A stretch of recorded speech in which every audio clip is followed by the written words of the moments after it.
Thank you so much. I believe this may be my first time on your great program, but I've heard a lot about the good job that you're doing. And I just want to extend my greetings to your listening audience and Regional Minister Party Hierarchy Chairman. I just want to say that the President of the Republic, Nana Addo Dankwa Akufo-Addo, who is superintending over the whole COVID-19 fight, ably supported by the sector ministers and other experts, made a determination in regards to the staggered opening of schools. That's why we have different days for junior high school, the universities. And this is to enable us deal with education in a very restricted and confined environment.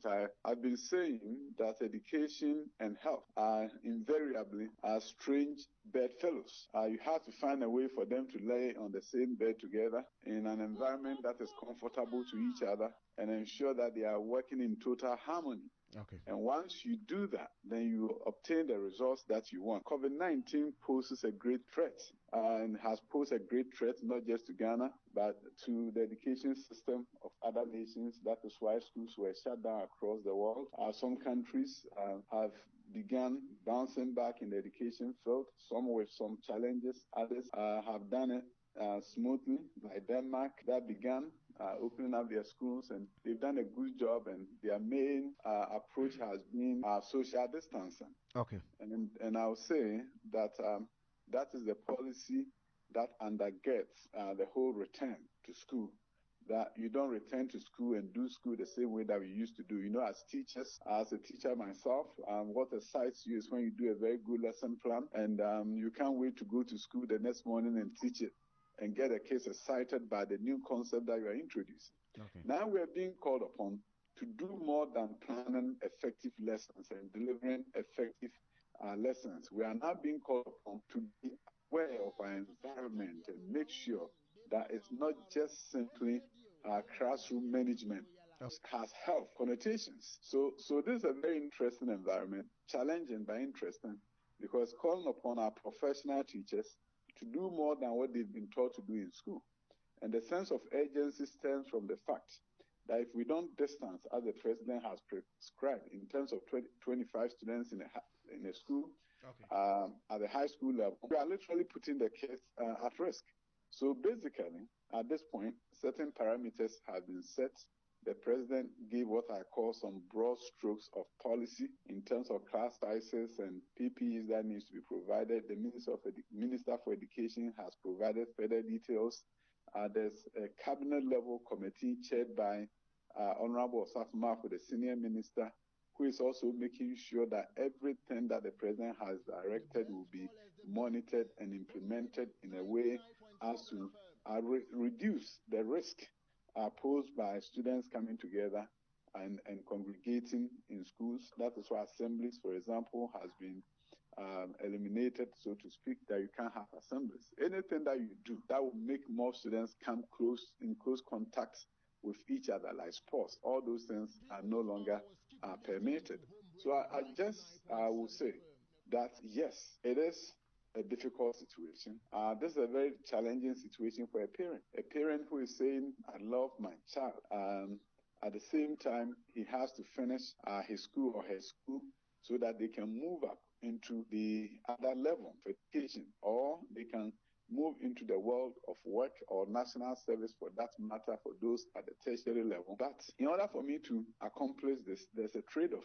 And the trade-off is that they have to be in school. So I can understand the anxiety, but I also understand that if we all do the right thing, we can hold the disease at bay. And that is why the government is taking this seriously at the highest level of government possible to make sure that at the end of the day, we can all go through this and say that we've done it together.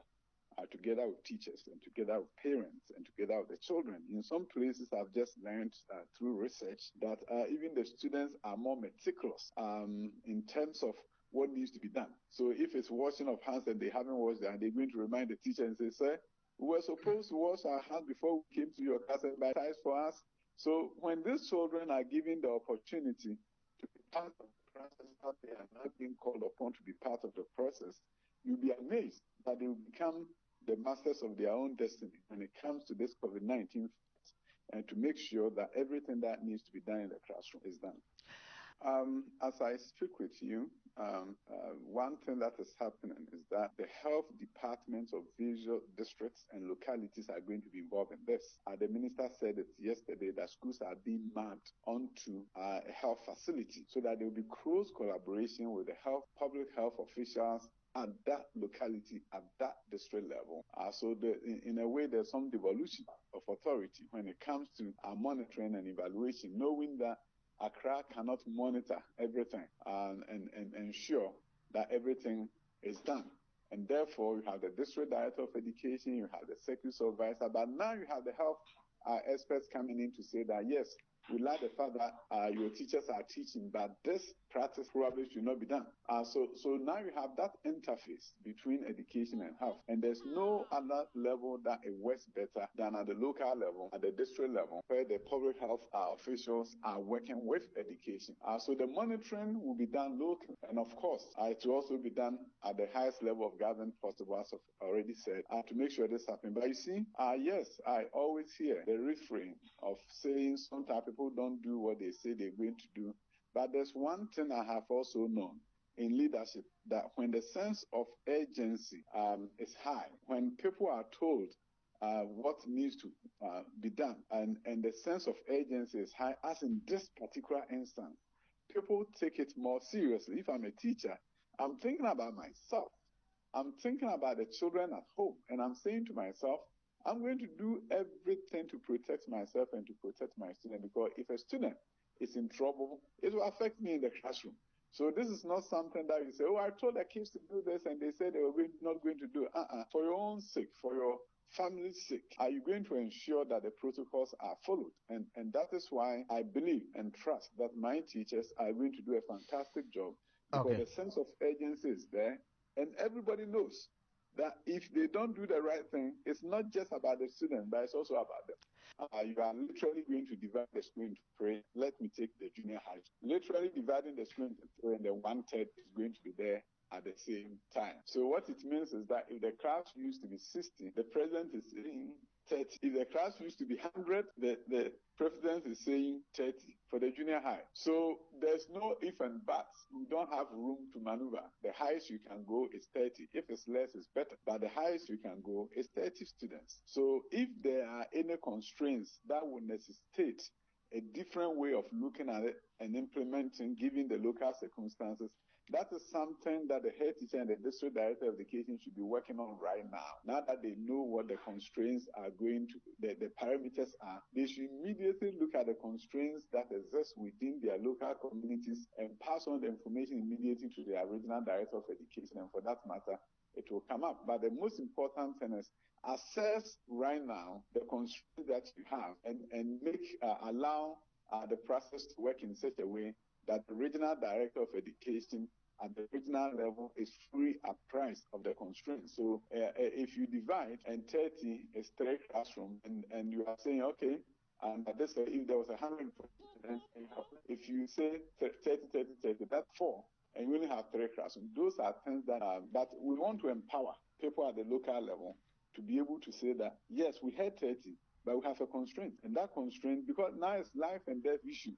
So it's not, I told Accra, no, it's about, I'm here, the kids have come in, I have a schedule change that I need to do, or before even the kids come, I have a schedule change, and let my able head teachers and teachers step up so that we can solve those concerns and issues, because we do have student enrollment before the students come to school.